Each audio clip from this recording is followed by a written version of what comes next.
যেতে যেতে চারপাশের ভিউটা এত বেশি সুন্দর লাগতেছিল, মনে হচ্ছে একটা গ্যালাক্সি সিটিতে চলে আসছি। এক পাশে হারবার ব্রিজ আর এক পাশে আপনার অপেরা হাউস। ওকে, তো আমরা এখন আসছি কোথায়? হারবার ব্রিজের একদম নিচে। একদম নিচে, এই যে হারবার ব্রিজ। কি সুন্দর ব্রিজটা দেখো, মানে ব্রিজটা নিচে থেকে এত সুন্দর লাগতেছে, মাথা নষ্ট। যাই হোক, যেটা আসলে সিডনিতে আসলে আপনারা দেখতে পারবেন। আর অপেরা হাউসে একদম পিছনে দূরে। Okay, so this is the Luna Park. তো আমরা লুনা পার্কে চলে আসছি, এখন আমরা হচ্ছে নামবো। তো বোট থেকে নেমেই আমরা হচ্ছে লুনা পার্কের দিকে রওনা দিচ্ছি। আর ওপাল কার্ডটা হচ্ছে এখানে ট্যাপ করে নিলাম।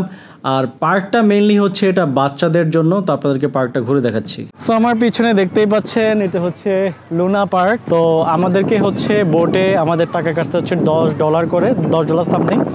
তো এটা হচ্ছে আসার সময় $10 কাটছে, যাওয়ার সময় $10 কাটবে যদি আপনারা পাবলিক বোটে আসেন। আর প্রাইভেটে আসলে তো সেটা ডিফারেন্ট প্রাইস। সো এই যে দেখেন, এই যে হারবার ব্রিজ আর এই হচ্ছে লুনা পার্ক। আমরা একদম এখন পার্কে আছি। আর এই পার্কে হচ্ছে আপনার এন্টার করার জন্য আপনাদের কোনো টাকা লাগবে না, বাট আপনারা যদি রাইড নেন তো সেক্ষেত্রে রাইডের জন্য টাকা লাগবে। সো মনি ভাই, এইটার আসলে মানে এই পার্কের হিস্ট্রিটা কি? এটা হচ্ছে কি সিডনির সবচেয়ে ওল্ডেস্ট একটা পার্ক। এখানে হচ্ছে কি এটাই প্রথম আমাদের সিডনিতে হয়েছিল।